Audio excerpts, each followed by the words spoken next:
আরে বল্টু, বাইরেতে মনে হয় গাড়ি শব্দ পাচ্ছি। হ্যাঁ, বাবা মনে হয় চলে এসেছে। আরে বল্টু, তাড়াতাড়ি বাইরে চল, তোর বাবা আজকে আমার জন্য একটা গিফট নিয়ে আসবে। এই না বল্টুর মা, তোমার জন্য একটা জিনিস নিয়ে এসেছি।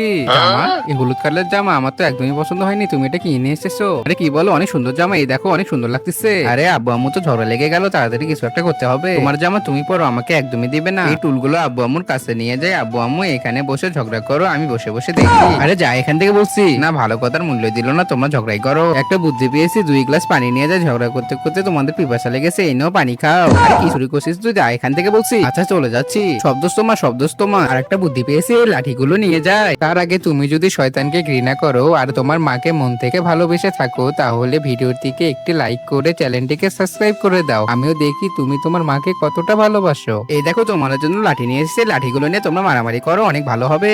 বল্টু ছোট মানুষের মতো ঝগড়া করতেছে, কি একটা অবস্থা, থাকো আমি গেলাম। তোমরা আসলে পচা বাবা মা, একদমই আমার পিছে পিছে আসবা না, আমি ঘুমে গেলাম। আরে সত্যি তো আমাদের ভুল হয়ে গেল, আমরা এত ছোট মানুষের মতো ঝগড়া করতেছিলাম, তাড়াতাড়ি চলো দেখি। তার মানে পিচি কান্না করতেছিল আর বল্টু তাই আমাদের সাথে এমন করতেছিল।